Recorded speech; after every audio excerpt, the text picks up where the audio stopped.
1626 Médias. Apprendre Transmettre. et construire.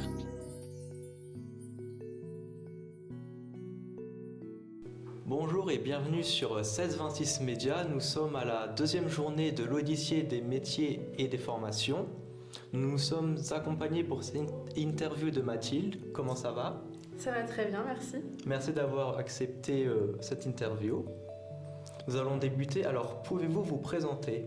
Oui, alors je m'appelle Mathilde Simone et je travaille à l'AFT Transport et Logistique Normandie. Donc l'AFT Transport et Logistique, c'est une association, loi 1901, qui a été créée par l'Union des fédérations du transport et qui est hyper spécialisée en fait, dans la promotion et la valorisation de l'emploi dans le transport et la logistique.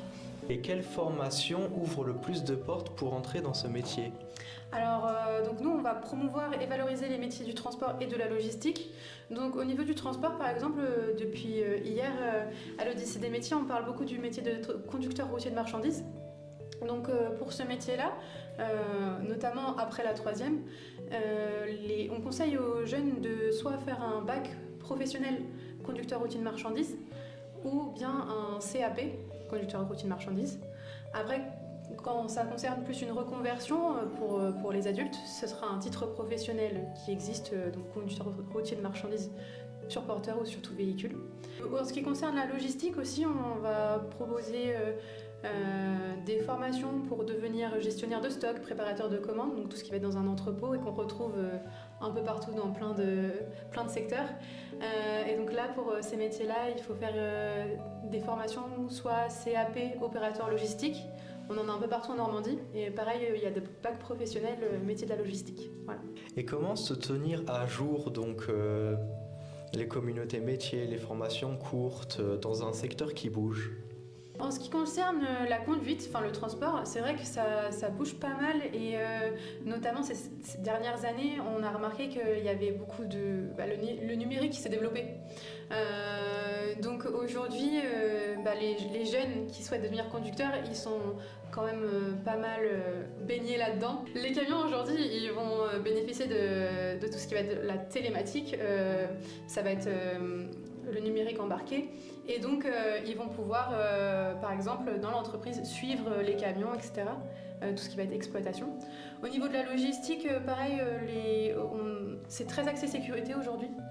Donc, il faut toujours être à jour sur tout ce qui va être sécurité, environnement. Et quelles erreurs de débutants voyez-vous souvent dans ce métier et comment les éviter ou les corriger ? Forcément, comme je disais, la sécurité, c'est très important. Donc, faut pas être laxiste là-dessus.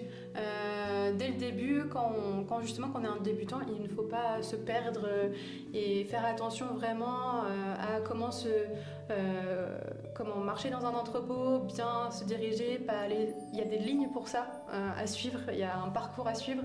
Il faut faire attention à ce qu'on transporte, par exemple dans les entrepôts logistiques comme à la STEF où c'est du frigorifique. Il faut faire attention aux températures. C'est très important parce qu'un produit doit toujours rester à la même température. Et au niveau de la conduite aussi, ce qui est important, c'est de faire attention à toujours bien avoir de l'essence, faire attention à la sécurité des autres. Voilà, c'est faire toujours attention sécurité routière comme dans la vie de tous les jours, faire attention. Et quelle base faut-il acquérir au centre de formation pour être opérationnel en entreprise ? Alors en centre de formation, ce qui est hyper important, que ce soit dans le transport, au niveau de la conduite, ça va être obtenir ses permis, forcément, le permis C pour conduire un porteur, le permis CE pour conduire une semi-remorque. La FIMO, donc c'est obligatoire en fait pour conduire, ça vous permet justement de conduire en toute sécurité, c'est la formation initiale. Et concernant la logistique, vous allez obtenir vos CACES, donc ce qui permet de pouvoir conduire en sécurité les engins comme les chariots élévateurs par exemple ou les jardins. Eh bien, merci d'avoir répondu à mes questions. Cet échange fut sympathique. Merci à vous. Et à bientôt sur 1626 Médias.